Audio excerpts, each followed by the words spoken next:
You hand over a $100 bill at the grocery store. It used to fill your cart. Now it barely fills a bag. You feel it in your chest before you even see the receipt. But the real reason that $100 bill feels so much smaller has almost nothing to do with the number printed on it. It has to do with what's happening inside your brain the moment you hand it over. Money doesn't actually have value. Not on its own. A $100 bill is just paper and ink. What gives it value is a shared agreement. Millions of strangers silently promising to treat that paper as if it means something. And that agreement can quietly erode without anyone announcing it. Prices creep. Wages creep too usually, but your brain doesn't track both at the same speed. Here's the strange part. Even when your paycheck goes up, you often don't feel richer. You feel poorer. Why? Economists have a name for this.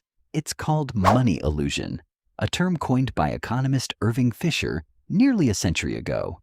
It describes your brain's tendency to think in nominal numbers, the number printed on the bill or the paycheck, instead of real numbers, what that money can actually buy.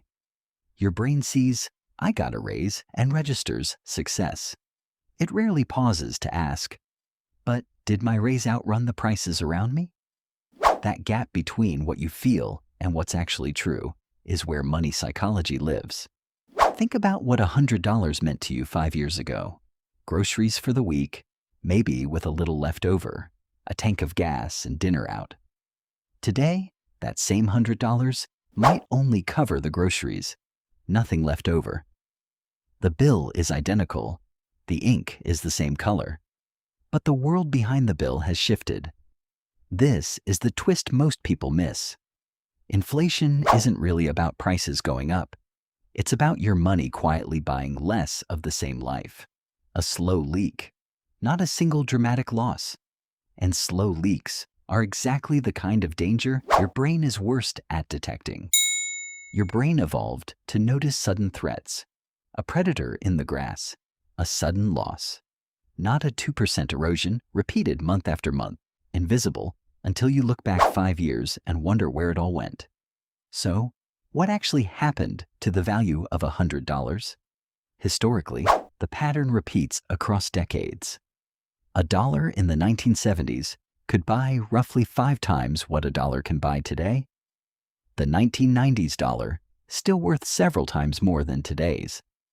This isn't a modern glitch. It's simply what currency does over long stretches of time, almost everywhere, almost always.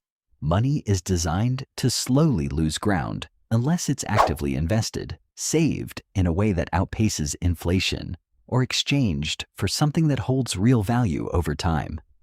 Think about your grandparents, or whoever in your family talks about back when things were cheap. They're not exaggerating for effect. They're describing a real measurable phenomenon. A movie ticket, a loaf of bread, a monthly rent payment. All of it cost a fraction of today's number in raw dollars. But here's the twist people usually miss in that conversation. Their income back then was also a fraction of today's number. The comparison only means something when you look at both sides, what things cost and what people earned to afford them at the same time. That's the real reason "what did this cost back then" videos and conversations go viral. They're not really about nostalgia for cheap prices. They're about your brain trying, awkwardly, to calibrate a moving target it was never given a stable reference point for. Every generation inherits its own $100 bill, and every generation has to relearn, mostly the hard way, what that bill is actually worth. But here's where it gets interesting. If everyone knows this, why does it still catch people off guard, decade after decade? Because knowing something intellectually and feeling it emotionally are two different processes in your brain. Harvard economist Stephanie Stancheva has studied exactly this gap. Her research on how people experience inflation found something counterintuitive.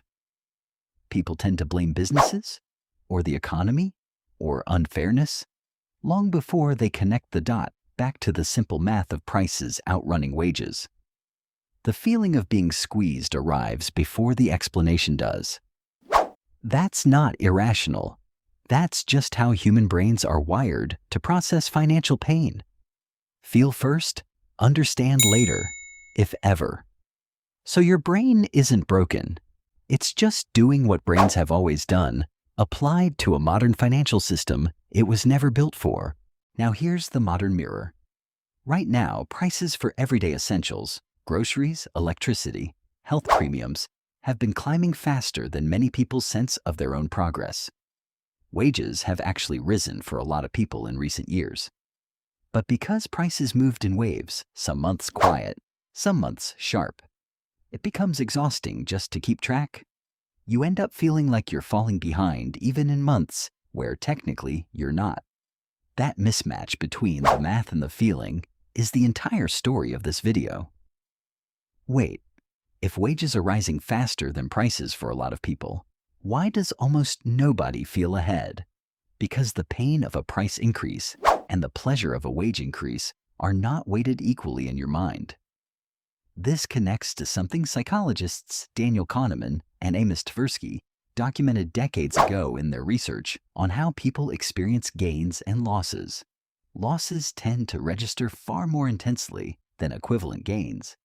A 5% pay bump and a 5% grocery bill increase are not emotional opposites that cancel out. The grocery increase generally hurts more than the raise helps, even when the numbers are identical on paper. Your bank account might be net positive. Your nervous system doesn't necessarily agree. That single insight explains a huge amount of modern financial anxiety. It's not that people are bad at arithmetic. It's that arithmetic and emotion are two separate systems, and emotion almost always wins the argument first. Let's go back to that $100 bill.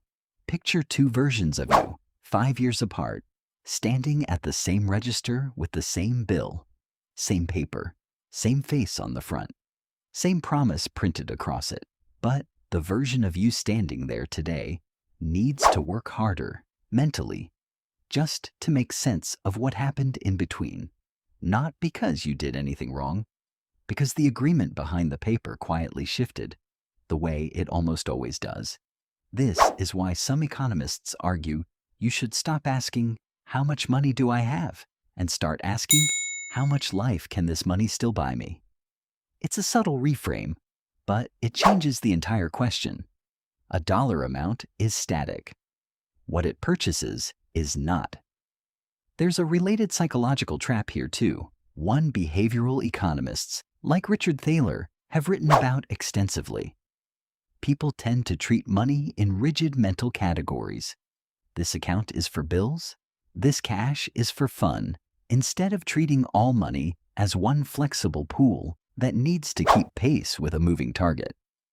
When prices shift and your mental categories don't, the mismatch between your budget and your reality grows without you noticing it happening in real time.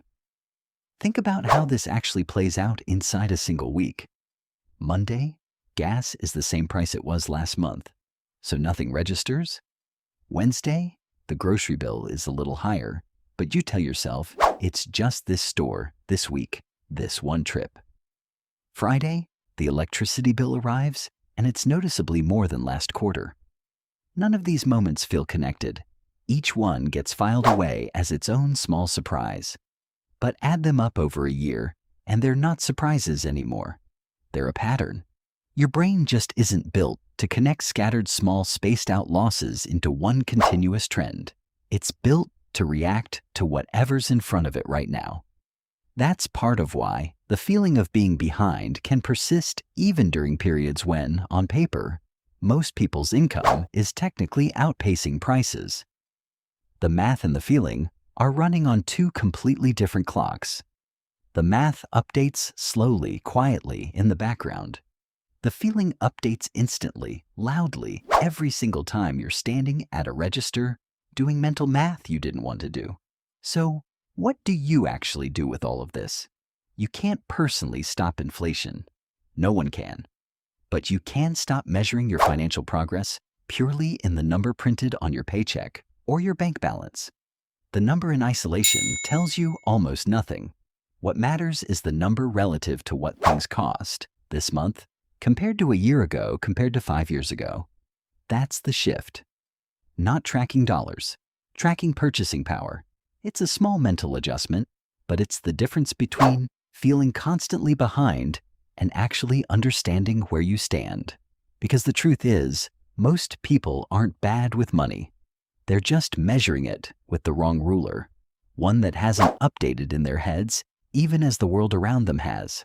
There's one more layer worth sitting with here.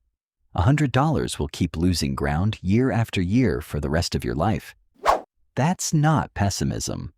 It's just the pattern currency has followed for as long as modern money has existed. The question was never really how to stop that from happening. No individual can. The question is what you do in response to a pattern you know is coming. Some people respond by trying to hold cash and hoping it holds its value. History suggests that rarely works out the way they hope. Others respond by putting a portion of their money into something designed to grow alongside, or faster than, the rising cost of living, whether that's a retirement account, a home, a business, or some other long-term asset. None of that is a guarantee.